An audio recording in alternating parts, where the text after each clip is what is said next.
Hi, welcome to my channel, Live Abroad with ADHD. I'm Tamarind and I have ADHD and I have lived abroad for many, many years. And the reason I started this channel is because I want to walk through, help, support, and guide so many people that are interested in relocating internationally, but are also neurodivergent. Those are two really difficult things. The same time, neurodivergence, ADHD, being on the spectrum, learning disabilities, and then equally difficult, if not more, living overseas, traveling, moving internationally, and having virtually no idea what to do. Today I'm going to talk about 3 things that I wish I had known as a person with ADHD before actually moving abroad. Number 1. Your support systems will disappear overnight. Keep in mind that you are in your country of origin. You have family, you have friends, you have a network, you have a peer group that you depend on and work with. But now you're going somewhere different, somewhere unique, somewhere exotic, and you may not know people, or maybe you connected with a couple of people through some apps or through social media. That does not even skim the surface of the type of networks that you're used to, the place that you're from.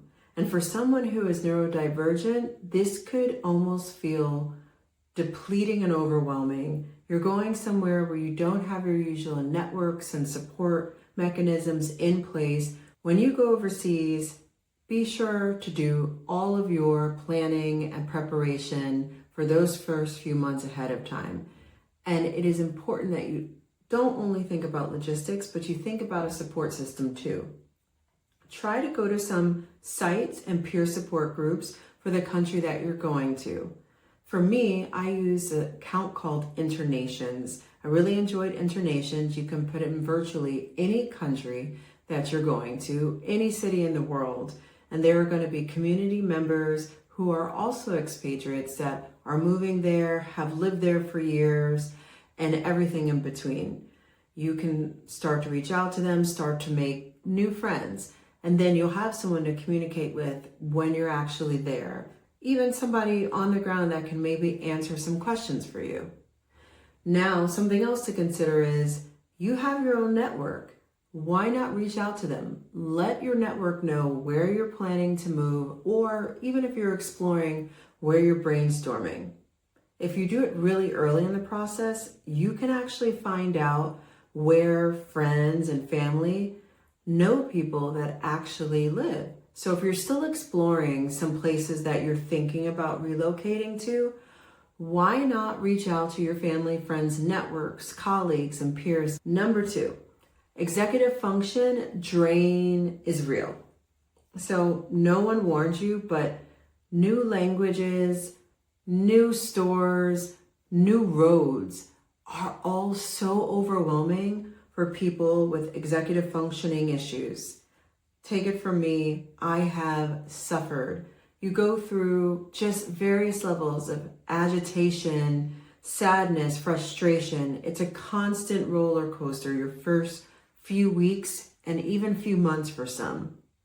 Keep in mind, we need structure. We need to know what's going to happen, maybe even how it's going to happen and when. We need to know that when we walk outside of our house, but unfortunately, when you take yourself out of your country of origin or the place that you're really familiar with and drop yourself in a new culture, a new place, possibly somewhere that you don't speak the language, well, that can create a lot of havoc. For a neurotypical person, this is frustrating at best. This will create frustration, agitation, exhaustion. You may even slip into manic depression. Remember, people who are neurodivergent are 3 times more likely to slip into depression than a neurotypical person. Keep that in mind when you are planning and preparing for your move and international relocation.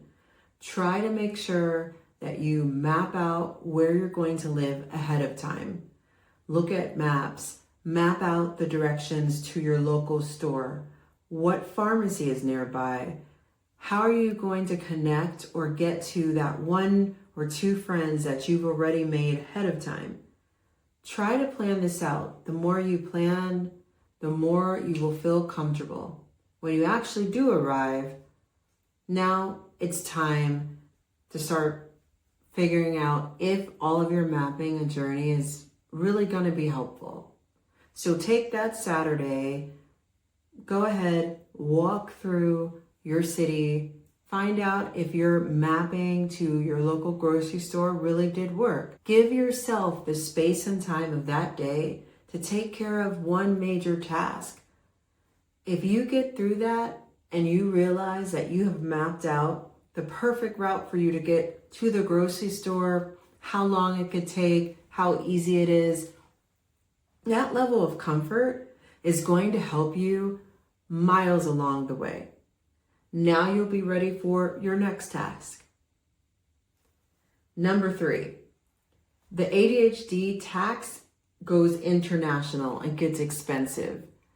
Well, the ADHD tax is my way of saying when you are trying to manage money and a budget, when you are neurodivergent, it can go many ways.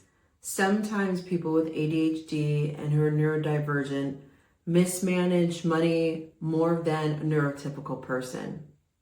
Before you go overseas, it's important to note that traveling and moving internationally is very expensive.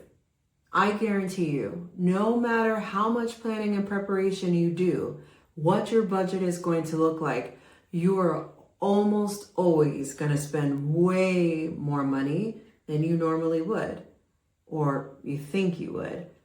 Going overseas, currency conversions, anything that you can think about is going to come up. Are you ready for that? You may have housing utility bills that you have to pay for up front. You may speak to your landlord and not realize that there are things that they didn't tell you. Maybe the city and the tax division needs a few more documentation, and that costs money. When you think about getting your medication and signing up for new doctors, how much is that going to cost you? It is imperative that you really work through your budget ahead of time.